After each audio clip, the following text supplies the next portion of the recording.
Are you there? Everyone is looking for a miracle. We have a case of a baby that dies. It's a case in Latin America. The mother and father, of course, are devastated. She prays to God and says, God, if help, and this child will be dedicated to you if you would just let him live. And he doesn't live. He dies a couple of days later. And of course, they're devastated. And the body is in the morgue for a couple of days, and it's wrapped up in stuff. And a guy is mopping the floor of the morgue, a custodian, and he hears a cry from where the dead bodies are, and he goes in and he unwraps this baby who's perfectly alive, perfectly normal, and that child not only grows up perfectly healthy. They would check him every year because they want to make sure. This is bizarre. Is he okay? And every year he'd have to go to the doctor to be checked up. Finally, the doctor said, hey, you knocked on the door of heaven. And heaven said, it's not your time yet. And interestingly, he did end up having a life dedicated to God. Today, he is one of the leading worship leaders in Latin America. And here's a piece of trivia for people to go to the movie. In the movie, you'll see the custodian who's cleaning the floors. In real life, that's the guy. Oh, really? Yep, that was the guy who was the baby in the morgue. He's playing the role of the custodian. I didn't even know that until the other day. And the director told me, he said, you know who that is? I said, no, that's him. Oh, wow.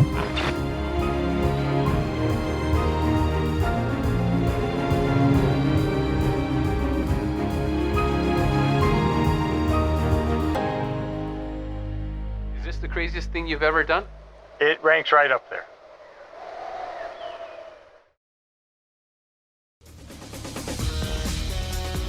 Ladies and gentlemen, we're just a couple of weeks from Christmas, and a great miracle took place at Christmas when the Lord himself added humanity to his deity, came to earth, allowed the creatures that rebelled against him to eventually torture and kill him so he could take our punishment upon himself. However, that couldn't have happened if miracles are not possible.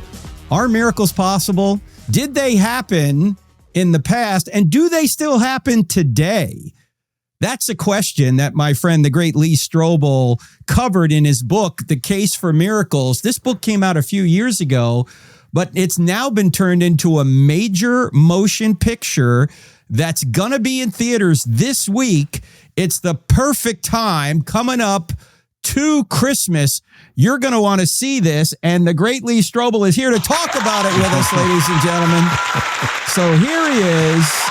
The great Lee Strobel rings his own crowd as always. Lee, how are you? Hey, Frank. So good to see you, man. You're one of the few people who's busier than I am. My goodness, I see you everywhere on the news and so forth. And I know your life has been turned upside down in recent months, and we've been praying for you every day that God will continue to use you as he greatly has. And he's used you as well. In fact, I just saw you speaking at Greg Laurie's church a couple weeks ago. Yeah. And you have another book out. Yes. I think it's called Seeing the Supernatural, right? Yes.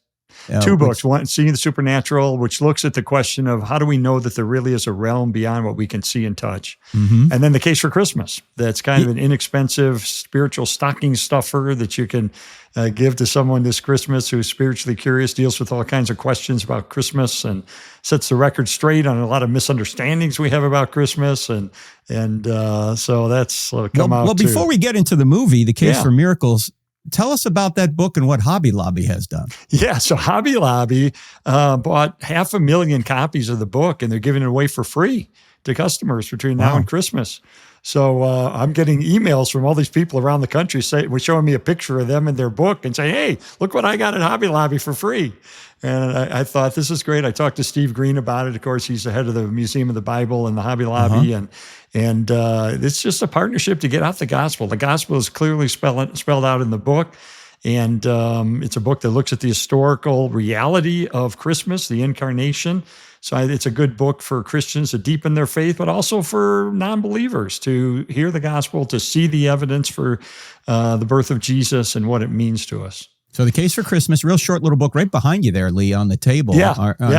And that's what? How many pages is it? Oh, it's 22,000 words. I think it's under 100 pages. You can read it in 50 minutes or an hour or so. Okay. And it's so cheap. If you buy it, it's under, I think one place has it for $2.50. So the whole idea was make it inexpensive. I actually, no kidding, I had to buy my own book. I bought 300 copies of my book and just to give away free. So I've been doing this since Halloween. We gave them away to kids who were trick-or-treating. We said, here's some candy and here's a book for your parents. So I've been giving away to flight attendants and waitresses and waiters and hotel clerks and everybody I encounter along. And people are so funny. You give them a book and they clutch it and say, oh, thank you. I love to read. This looks so interesting. Good. So who knows how God will use it. So where can you buy it in bulk? Can people buy it in bulk right now? I think you can get it through Amazon. I think they have it in bulk. I'm not quite sure, but it's so cheap. I mean, you just order 10 copies. It's real easy. Yeah, $25 or something. Yeah, okay. The Case for Christmas. So pick that up. How did this Case for Miracles book turn into a movie? How did that happen? Well, I got a friend named Manny Sandoval. Manny's parents immigrated to the United States from Guatemala many years ago. His dad was an atheist. He became a Christian and started a little church in South Central LA, poverty-stricken area. And that's where he served his whole life, ministering to people there. And Manny and his brother Gil grew up. They moved off to Phoenix and started making movies. And they actually made a previous movie based on my book, The Case for Heaven. And so we become friends. And he said, Christmas is a time when people are more spiritually open, they're spiritually curious. There are more non-believers in church on Christmas and Christmas Eve than any other day of the year. So why not have a film that talks about not just the miracle of Christmas, but as you said, Frank, is God still in the miracle business today? Because here's the thing, if we've got good evidence that miracles are continuing to exist, then that gives extra credibility to the miracles in the Bible. Sure. Because if they're happening today and they're in peer-reviewed medical journals and documented by multiple medical researchers, then now it doesn't seem so far-fetched that in the first century, miracles happened as well. Well, let's talk about it. What are some of the miracles that the movie highlights that have been documented in peer-reviewed medical journals? Yeah. Pick one. Let's go. Okay. One of my favorites involves a woman who was blind for 12 years with an incurable condition, juvenile macular degeneration. Nobody's ever been cured of that. She went to a school for the blind. She learned how to read Braille. She walked with a white cane. And she married a Baptist pastor.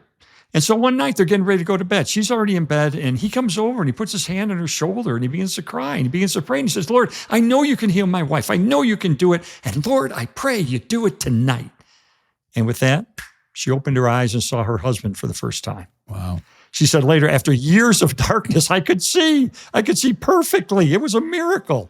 And sure enough, this was documented by multiple medical researchers with all the documentation published in a peer-reviewed medical journal. And this is not just something you read on the internet or hear whispered in the hallways of a church. This is documented stuff. And to me, if four things are true, number one, if we do have solid medical documentation. Number two, if we have multiple and credible eyewitnesses who have no motive to deceive. Number three, if there is no natural explanation for this. And number four, if it takes place in the context of prayer, I think the evidence is clear and convincing. God is still in the miracle business today. What do you do with something like that? First person in history ever to be documented be healed, especially spontaneously, of juvenile macular degeneration, right as her husband prays for her. That's the pretty key amazing. Point, that he prays and it happens. Exactly. Someone could say, oh, it's an anomaly. Suddenly, she just woke up and could see. We don't know why, but when he prays and it happens. Yep. Yeah. How do you get around? How long ago did that happen? Well, she lived on another 50 plus years. We want to make sure that these were not miracles that all of a sudden 2 weeks later she's blind again. Right. So these are miracles that took place, some of them in the 1980s. But again, we have medical records from the Mayo Clinic and reputable institutions on these things. But so she lived another 50 years and with her eyesight continued on. So this is not stuff like it was just a flash in the pan. This is stuff that continued to go on and on. Right. That's amazing. Now, people are always going to ask, okay, she was healed, so many people are not. What do you say to that, Lee? Yeah, we deal with that in the movie and in the book. Okay. And, this is personal because, as you know, my wife Leslie has a incurable neuromuscular condition. She's been in pain for 20 years, and she'll be in pain the rest of her life unless God does a miracle, which he has not done. So this is a personal issue. And for a lot of people, it's a very personal, real issue. And I say a couple things. Number one, healings were not automatic in the New Testament either. The Bible says Jesus didn't do many miracles in Nazareth. It says the disciples were given the authority to heal in Matthew, and then 7 chapters later, they couldn't heal an epileptic boy. Paul didn't heal everybody. He had a buddy named Trophimus. Trophimus got sick. He didn't heal him. Paul went off on a missionary journey. And then Paul had this thorn in the flesh, which we don't quite know what that was, of some physical affliction that apparently was never physically healed. So it wasn't automatic back then either. And, God is sovereign. God understands and knows things that we don't know. Romans 8:28 says he can even take the difficulties of our life and cause good to emerge. I see that in my wife's life, how she's become a woman of compassion and empathy that I don't think she would be if she hadn't gone through this experience. And then, I like to say, you know what? I know you don't think God can draw good from your suffering, but if God can take the worst thing that's ever happened in the universe, which is the death of the Son of God on the cross, and from that create the best thing in the universe, which is the opening of heaven to all who follow him, then he can certainly deal with the difficulties in your life and draw good from them, as we see so many times. Think of Johnny Erickson Tada and so many others who've gone through difficult physical afflictions, and yet God has drawn amazing good. And by the way, the Bible says in Hebrews, one of the most amazing verses to me, is it says, even Jesus learned obedience through suffering. That's right. So, there you go. There's always a ripple effect, friends. We don't always see it. Sometimes we do. The tragic murder of my friend Charlie Kirk has led to much good. Yes. It was an evil event, but it can bring good. People come to Christ. People are now interested in Jesus where they weren't before. And this movie can help them get interested as well. The Case for Miracles is going to be in theaters this week. We'll tell you when and where right after the break. Don't go anywhere. You're listening to I Don't Have Enough Faith to Be an Atheist on the American Family Radio Network and other stations around the country.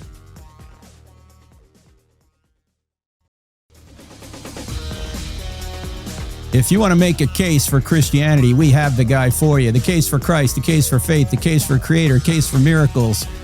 He's got all sorts of case books, and he does a great job doing that. That's the great Lee Strobel. He's our guest today. Lee does a fabulous job with these books because he interviews the best scholars in the world and then puts it in understandable prose so we can finally get what these scholars are saying. And you did that with the Case for Miracles, Lee. And now it's a movie. By the way, where's the movie going to be, and what days? What days can people see it? It's in 1,000 theaters coast to coast. Just go to thecaseformiraclesmovie.com and put in your zip code. It'll tell you the local theaters that are showing it, and you get tickets right there. You can see the trailer too, which is awesome. They did a great job in the trailer. Okay, thecaseformiracles.com. It's in theaters December 15th to the 18th. So let's see. It's Monday, Tuesday, Wednesday, Thursday. That's right. This week coming up. That's right. Yep. Okay. Hey, if you go to church or you have a small group on Wednesday, might be a good time to take some people there. I can't go to church. Well, can you come to a movie? Yeah, exactly. We did a showing in a couple of kind of sneak preview premieres at a couple of places, Nashville and Miami, and we've had an amazing reaction. In Miami, especially, we show it to a small group of people, mostly influencers and so forth. And after the movie ended, people were applauding in the middle of the movie to some of the miracles and crying. You could hear sobbing in some of these stories. And then the amazing thing happened. The lights came up. Nobody left. People stood and they began praying for each other. There was a woman there whose husband has cancer, and so people gathered around and put their arms around and were praying for him. And this was going on all around the room. And then the theater people came in and said, hey, we got to clear this out because we got to show another movie. And so everybody moved into the lobby, and little clusters of people are in the lobby praying for each other. I think it was just so encouraging. It happened. We did a premiere showing in Nashville the other night where I was with Leslie, and the same thing happened. This woman was there with her husband, and we noticed as they stood there, she's crying, and we said, what's going on? And she said, well, we've been trying to conceive a child. We've had 3 miscarriages. And I said, well, let's pray. And so we just put arms around her, we prayed for them, and people were praying for others. So I'm hoping this really sparks a sense of reaching out to God during this Christmas season, and that non-believers who come will see something special, as something emotional. Because Frank, you're a writer, you write books, and you've done documentaries and things like that. There's a difference between what you put in a book and how you write it versus a film. You know, the book is all footnoted and documented, and you want to see the peer-reviewed medical journal report on this miracle, click this footnote, and you can see all the information and so forth. A movie is more emotive, frankly. Right. Yes, we have the cases in there that are documented and so forth, but it's not a typical documentary where talking heads are just talking. The story is Manny and I, my friend from Guatemala, and I are in a 1972 Ford Bronco. Which is, by the way, the worst vehicle ever built. It was horrible. But we're taking a road trip down Route 66 in the southwestern United States.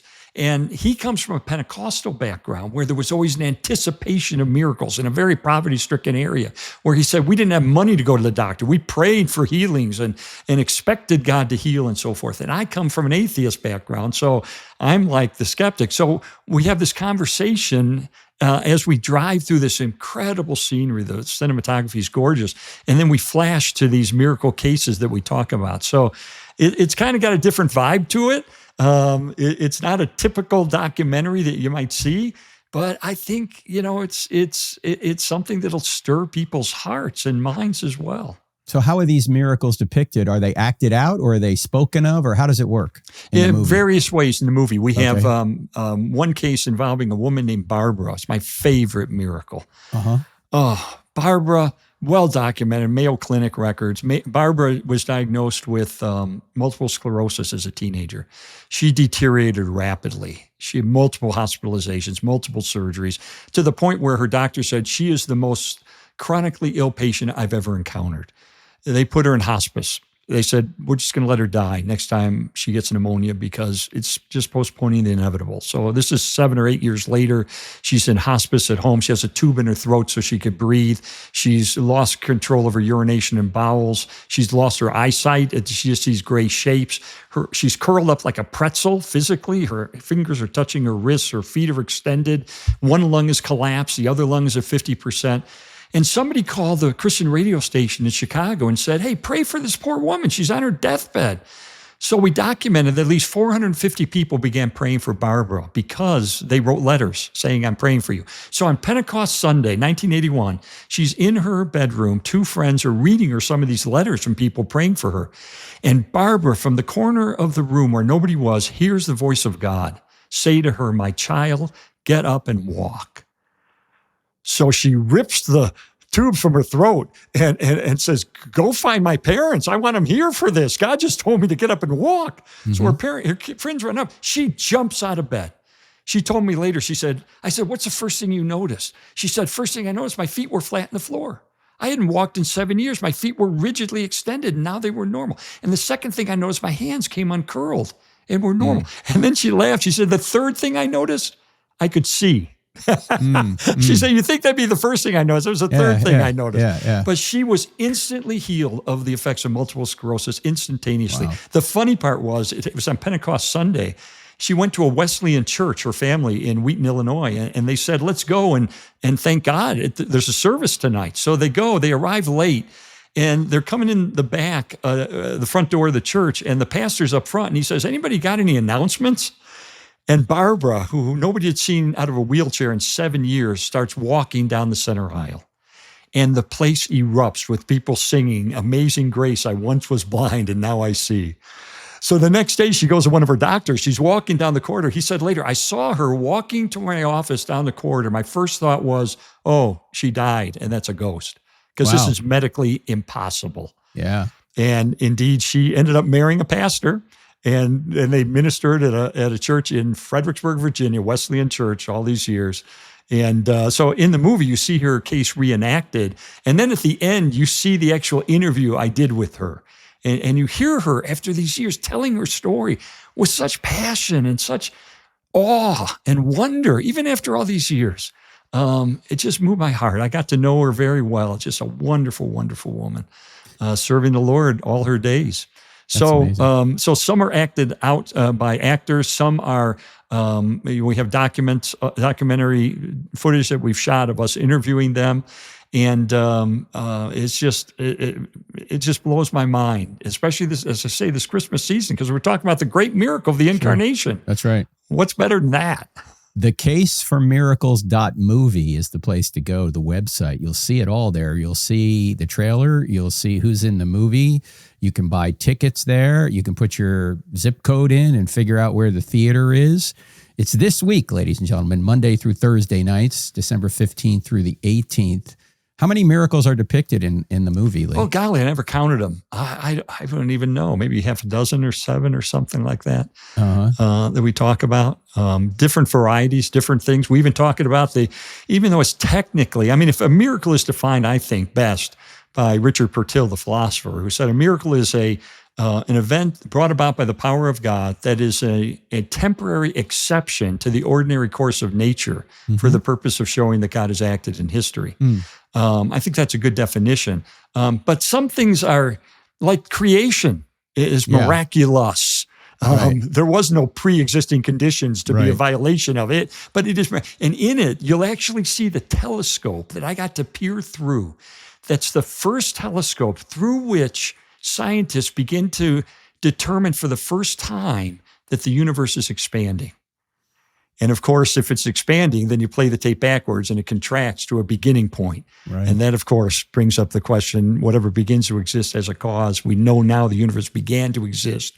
And therefore, there must be a cause behind it, and it points toward a supernatural creator. But you'll actually see the telescope that I got to peer through as we take our trip. Was it the Mount Wilson? No, this occurred before Mount Wilson. Was it? Yes. It was before Hubble then. It was before Hubble. It occurred at the Lowell Observatory in Tucson, Arizona. Not Tucson, but Flagstaff, Arizona.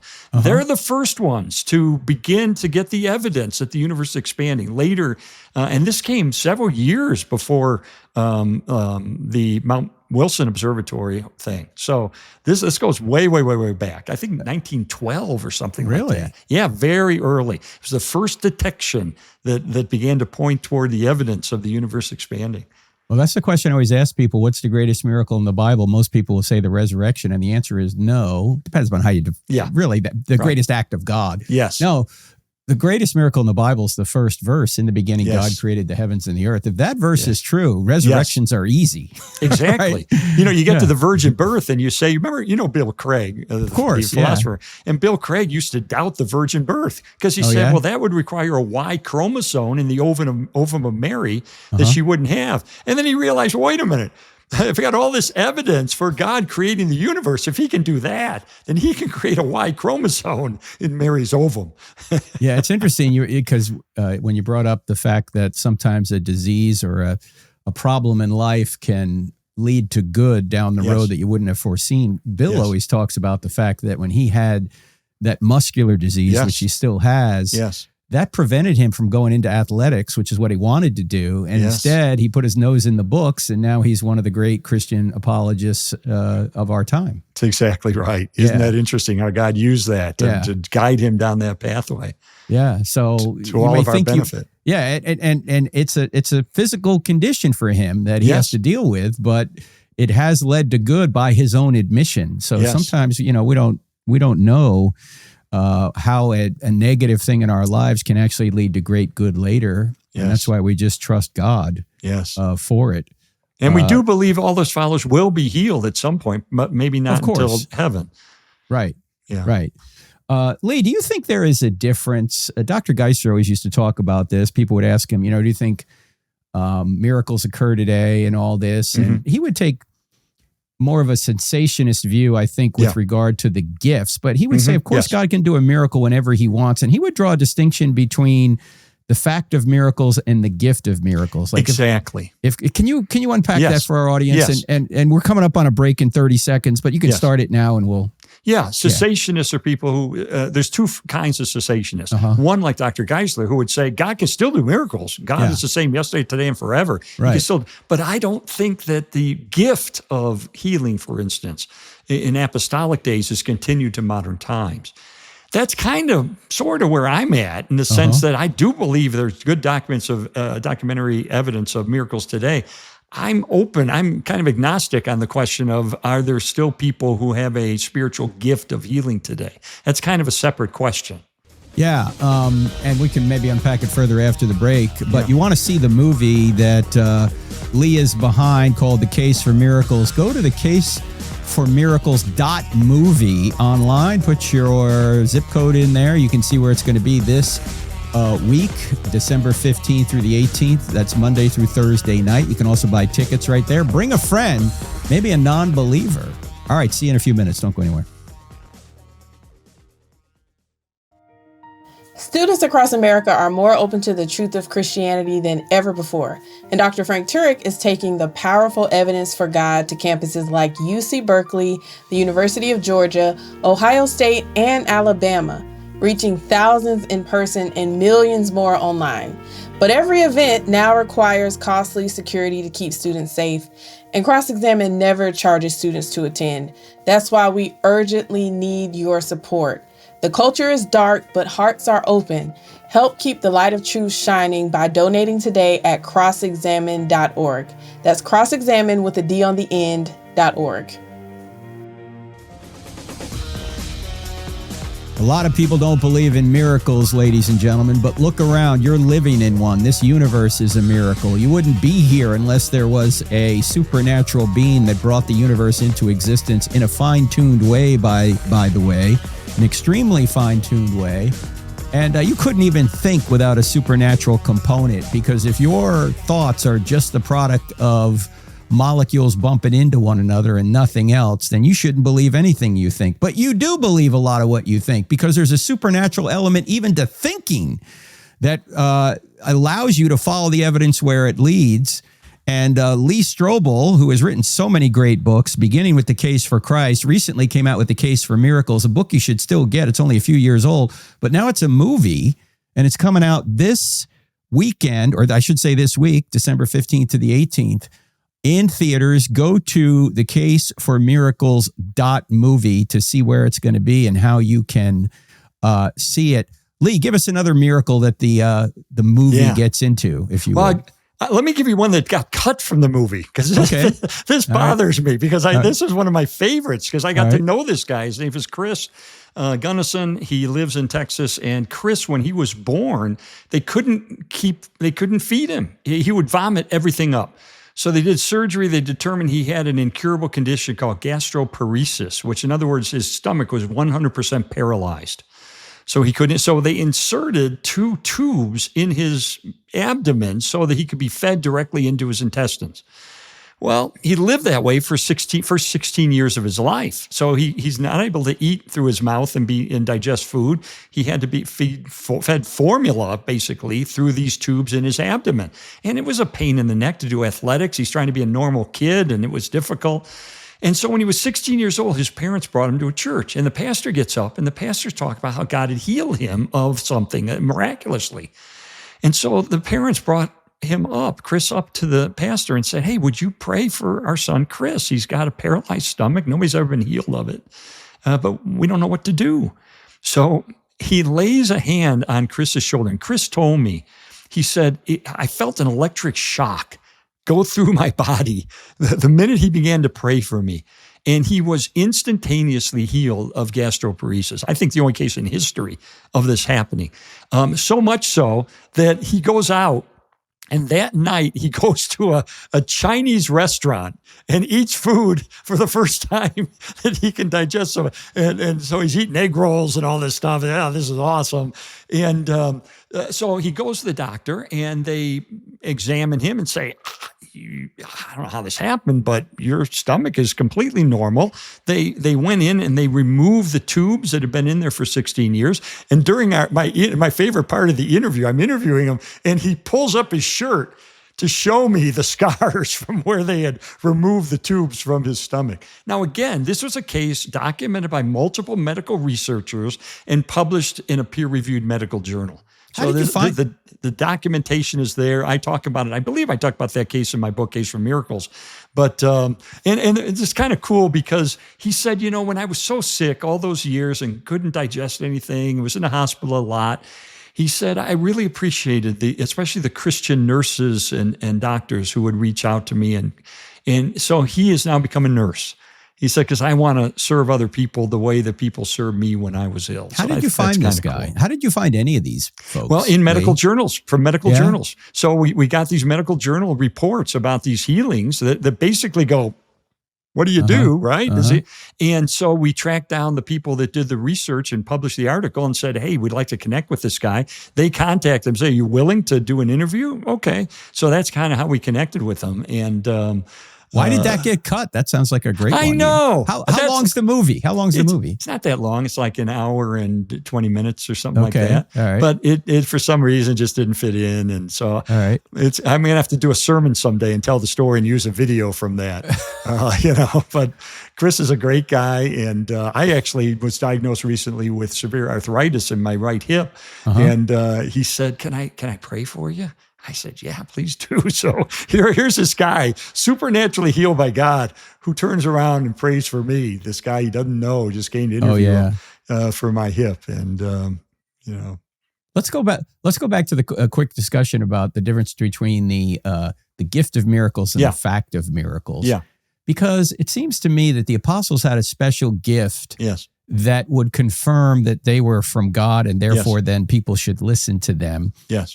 Paul could heal people. Peter could heal people on command. It does appear that at some point they kind of lost that ability, maybe after they were already affirmed enough. Now, can God give somebody a gift of healing today? Of course he could if he wanted to. He can, yeah. But we don't know. But to me, it's kind of a secondary issue because the main issue is he still doing miracles? Right. Now, what's interesting, one of the cases we do in our movie, and I write about in my book, is a professor with a PhD from Harvard University who is now a professor at Indiana University, major secular university, who noticed that miracles tend to cluster around the world where the gospel is just breaking in. And so she said, I can investigate this. So Mozambique in Africa was one of those places. So she sent a team of researchers to Mozambique. And they went into the remote areas, said, bring us all your deaf and blind or people with severe hearing or vision loss. They brought them in. They tested them right then scientifically. What is your level of hearing? What is your level of vision? They get that documented. Then, interestingly, they are immediately prayed for by people who believe they have a spiritual gift of healing. And these are people who God seems to use that way. So they were immediately prayed for. Immediately after that, they're tested scientifically again. Is there any difference? Is there any change? And guess what they found? Virtually everybody improved to one degree or the other. In fact, get this, the average improvement in visual acuity was tenfold. Wow. There was a woman named Martine. When they first encountered her, she could not hear the equivalent of a jackhammer next to her. After prayer in the name of Jesus, she could hear normal conversations. So they said, this is extraordinary. So they said, we got to see if we can replicate it. So they went to Brazil, another place where the gospel is breaking in. They did the same test. They got the same results. Now, this is a rigorous scientific study that was accepted for publication in one of the major secular, scientific, peer-reviewed medical journals, the Southern Medical Journal, and published in that journal. And we interview in the movie Dr. Candy Gunther Brown, who is the PhD behind it, and I interview her in my book. And I said, what do you do with that? And, as an academic at a secular university, she's not about to say it's a miracle. But what does she say? She says, something extraordinary is going on. This is not fraud. This is not some emotional atmosphere that's taking advantage of people's emotions.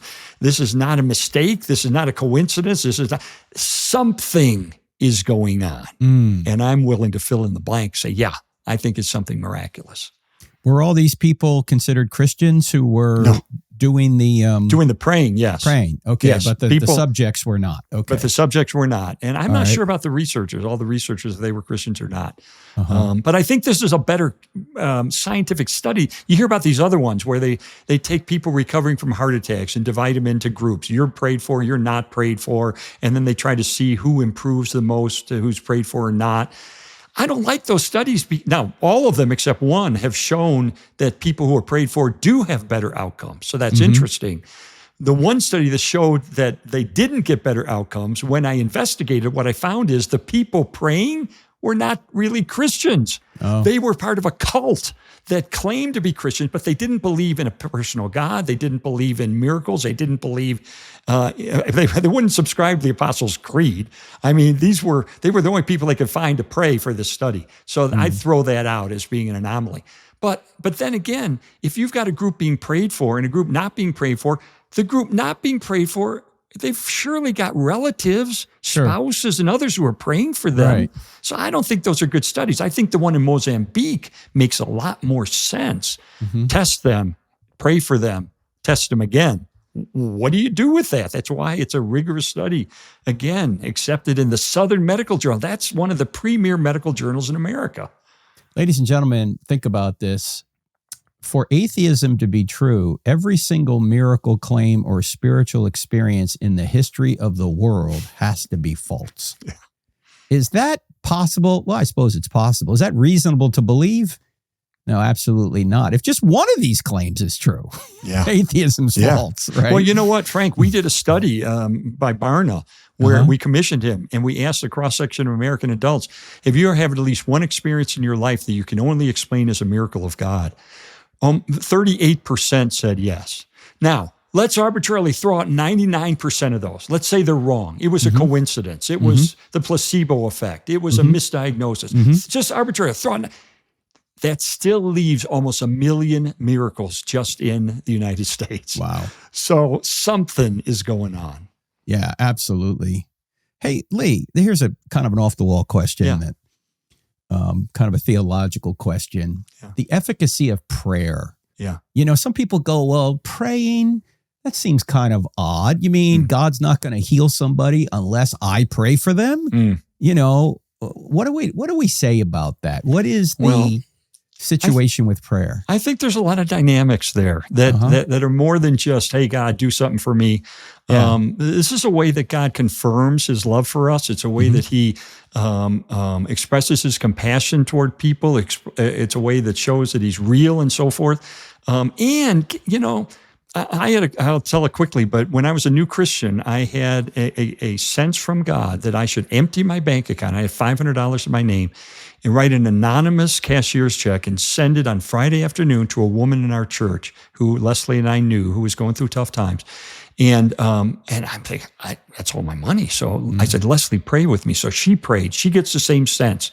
Okay, so we empty our bank account, $500, anonymous check, mail it on Friday to this young woman. Monday morning, before mail is delivered, I get a call from that young woman. She says, Lee, would you pray for me? I said, what's wrong? She's crying. She said, something terrible's happened. I said, what? She said, I had a car accident over the weekend. I crashed my car. If I don't have my car, I'm going to lose my job. I'm going to lose my apartment. I don't know what to do. It's going to cost $500 to fix my car. I don't have $500. What do I do? Will you? I said, I will pray for you right now. So I pray for her. That afternoon, the check arrives. And to this day, she doesn't know it was us. So I hope she does listen. now. I hope she doesn't listen to your program. But here's my point. God could have prevented that car from being in an accident. He could have done that. Right.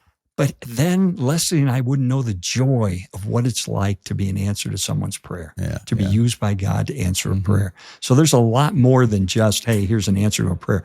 There's other dynamics involved that I think bring other perspectives to the situation. It may have been Aquinas who said this, that prayer gives us the dignity of causality. Yeah, you know, that's that good. We have the ability to affect time and eternity. Yeah. And God is going to get his will done through our free will.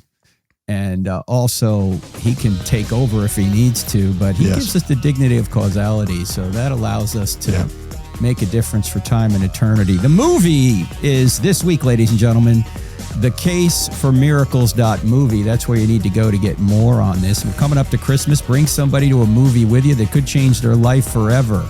Miracles do occur. The greatest miracle, one of the greatest, the incarnation. We're back in 2 minutes. Don't go anywhere.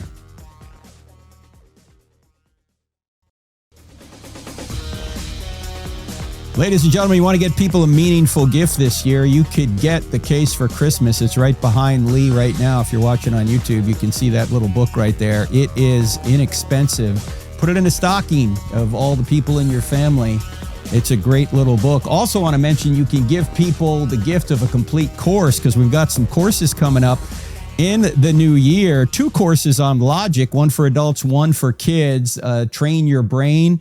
Shanda Fulbright will be the main instructor, but I'll be involved too. So there's a 6th to 8th grade version and an adult version. And then I'm going to be teaching why I still don't have enough faith to be an atheist. If you take the premium version, you'll be with me on several occasions for live Q&A Zoom sessions. That why I still don't have enough faith to be an atheist has been updated over the past year and a half or so. So if you want the argument for Christianity from the ground up, take why I still don't have enough faith to be an atheist. Go to crossexamine.org, click on online courses. You'll see it there. Click on premium version at the top and you can join. I hope you can sign up before it's too late because these courses fill up quite quickly. So go to crossexamine.org, click on online courses. You will see it there. I'm talking to my friend Lee Strobel, who has a movie coming out this week, December 15th to the 18th. It's called The Case for Miracles. Spectacular new movie. You can bring friends to it, even unbelievers, and they're going to be moved by it because these are miracles that have been documented in medical journals. This is not some, I heard through somebody, this happened. No, this has been these miracles have been documented. And just go to thecaseformiracles.movie to learn more, see where the movie is in your neighborhood. Hey, Lee, let's talk a little bit about Christmas since we're at the Christmas season. What are some of the misconceptions you think people have about Christmas? Well, there's one Greek word, depending on how you translate it, kind of changes everything about how we view the birth of Jesus in a way. Luke says that Jesus was born and laid in the hay of a manger because there was no room for Mary and Joseph in the katalima. That's the Greek word. Well, how do you translate that word? Most people say no room at the inn. Mm-hmm. And that's how the King James translated it. And so the belief is Mary and Joseph are coming because of the census to Bethlehem. They knock on the door of an inn. The mean old innkeeper says, sorry, no room. They go off into a stable. They give birth among the animals. And that's why the baby is placed in a manger. That's probably not the best translation of that word. In fact, in the year 1395, before even the King James, John Wycliffe in his translation translates it as a room. And that's probably the best translation, a guest room. Mm-hmm. Luke only used it one other time, and in that context, it's a room, not an inn. He knew another Greek word for an inn or a lodge. He uses it in the story of the Good Samaritan, pandoheion. He doesn't use that word here. And so in the first century, homes were in Bethlehem, one big room divided in 2 parts. The larger area was a living area for the family, and then there was a couple steps down to a side area, and that's where they brought the animals at night. And there was a manger in there, but there was also a manger in the living area because sometimes the animals, who were kind of like pets, would come up the stairs and hang out in the living area. Well, some of the wealthier people had a katalima, which is a guest room, which had a separate entrance. What apparently happened is Mary and Joseph arrive in Bethlehem. They knock on the door of a relative and say, hey, you got room for us because we're here for the census. And they say, sorry, there's so many people coming for the census. There's no room in the guest room, but you can stay in the family area. And so most likely Mary gave birth in the family area, and maybe some of the animals did come up the stairs to see what the commotion was all about. And the baby is born and placed in the hay of a manger there in the family area. That's probably the best translation. In fact, if you go to the New International Version, which may be the most popular one in America today, it doesn't translate it as inn. There's no inn there. It's guest room. And we don't even know there was an inn. Bethlehem was a smaller town, 500 people. It wasn't on major crossroads. Plus the fact it would be socially almost impossible for an innkeeper to turn away a pregnant Jewish woman in the first century. The level of hospitality was so high, he would be run out of town. He'd be ostracized. He'd be put out of business. You can't do that. So most likely, that's what actually took place, that there was no real inn, there was no real innkeeper, and even John Wycliffe back in 1395 got the translation right. So why did Jesus have to come, though, Lee? What's the point of coming into this world? Yeah. It's interesting. The birth of Jesus, what makes that most significant is the death of Jesus. He came to die. Yes, he lived the perfect life and showed us how to do that. You read the Beatitudes and the Sermon on the Mount. It's a beautiful expression of how we should live our lives. But the ultimate mission of Jesus, as we see in Philippians chapter 2, the kenosis, the incarnation, how he gave up the perks of heaven. He came into this world and died even a horrible death of crucifixion. Why? Because he is fully God now and fully man, and he dies to pay the penalty we deserve for the sins that we've committed so he can offer forgiveness and eternal life as a free gift of his grace. That was the mission that he was on. So we have the miracle of the incarnation at Christmas, and then the miracle of the resurrection where he conquers the grave and proves that he is who he claimed to be, the unique Son of God, and that we can trust him and be forgiven by him, receive his free gift of grace. The Case for Christmas book gets into that in detail. Yeah. Although I know there's some skeptics out there, Lee, will say, oh, come on, Christmas is just like a pagan holiday. They tried to put it on the winter solstice and all this. Right. What's your response to that? Yeah, December 25th came about really. Christians didn't celebrate birthdays back in the first century. They didn't see the reason. They made fun of the Romans for celebrating birthdays. And then about 150 years later, they said, hey, when was Jesus born? Because it's not in the Bible. It doesn't say the day he was born. And so they used to have a strong connection between creation and redemption. And there was a belief among early Christians that the Messiah would be conceived on the same calendar day that he later dies. And so in the year 200, Tertullian, who was a great Christian leader, said, well, I'm going to figure out the day Jesus died. So based on the Roman calendar of the day, he determined that Jesus died on March the 25th. Well, if he died on March the 25th, they believe he would have been conceived on March the 25th. Wow. Fast forward 9 months of gestation, and you got December the 25th. In fact, even Sextus Julius Africanus, the early Christian historian, back in around the time of Tertullian, did a chronology of Christianity and said that Jesus was conceived on March the 25th. How did he know? I mean, there's no way he could have known except Tertullian had told him, he died on that day, so they believe he would have been conceived on that day as well. Yeah, it's interesting. I've had the great Bill Federer on the program several times, and he's an amazing historian. And I can't recreate his argument, but apparently, due to the fact that there were very good records kept on who the high priest was at a certain time and when the temple was destroyed in 70 AD, people can do all sorts of calculations and figure out that December 25th was the probable birthday of Jesus. There are many people who believe that was it. Now, there were some early historians and Christian scholars that went off to Egypt and tried to figure out what they determined it was May 20th. Because they said the shepherds were in the fields. The sheep are giving birth. It would have been in May. And so that's the day they came up. Doesn't really matter in the end, but it's interesting. And there are many people who believe, that was the date. By the way, our friend Wes Huff, the apologist, has a great section on his website on infographics, and we'll put it in the show notes. He has one about Christmas is not a pagan holiday. It's just a one-page deal where he covers some of the claims. He does a good job with that. Yeah, so if you want kind of a one-page on it, we'll put that in the show notes as well. Christmas is not a pagan holiday. Give us one more miracle from the movie. From the movie. Yeah. Can you think of one more? We have a case of a baby that dies. It's a case in Latin America. The mother and father, of course, are devastated. She prays to God and says, God, if help, and this child will be dedicated to you if you would just let him live. And he doesn't live. He dies a couple of days later. And of course, they're devastated. And the body is in the morgue for a couple of days, and it's wrapped up in stuff. And a guy is mopping the floor of the morgue, a custodian, and he hears a cry from where the dead bodies are, and he goes in and he unwraps this baby who's perfectly alive, perfectly normal, and that child not only grows up perfectly healthy. They would check him every year because they want to make sure this is bizarre. Is he okay? And every year you'd have to go to the doctor, be checked up. Finally, the doctor said, hey, you knocked on the door of heaven, and heaven said, it's not your time yet. And interestingly, he did end up having a life dedicated to God. Today, he is one of the leading worship leaders in Latin America. And here's a piece of trivia for people who go to the movie. In the movie, you'll see the custodian who's cleaning the floors. In real life, That's the guy. Oh, really? Yep, that was the guy who was the baby in the morgue. He's playing the role of the custodian. I didn't even know that until the other day. And the director told me, he said, "You know who that is?" I said, "No, that's him." Oh, wow.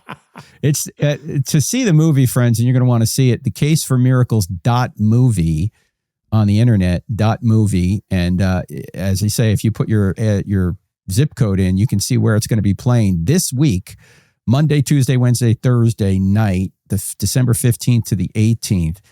As Lee said, this is a great movie for not just Christians, but non-Christians who are just open to seeing verified evidence of miracles occurring today or occurring in the modern age. And you've got so much documentation for this, Lee. I pray it makes a big impact this holiday season. I hope so. Thanks for what you're doing. Too. Tell people where they can follow you, Lee. Yeah, LeeStrobel.com. I'm real active on X or Twitter. So if you follow me, I'll try to follow you back. Met so many good people on Twitter and become friends over the years. So, but LeeStrobel.com is my website. LeeStrobel.com. Don't forget the Case for Miracles .movie this week. And the book, by the way, is out there as well. And if you look behind Lee, the newer book that he just wrote is Seeing the Supernatural. We had Lee on for that not long ago. Great stuff on near-death experiences and death visions and miracles.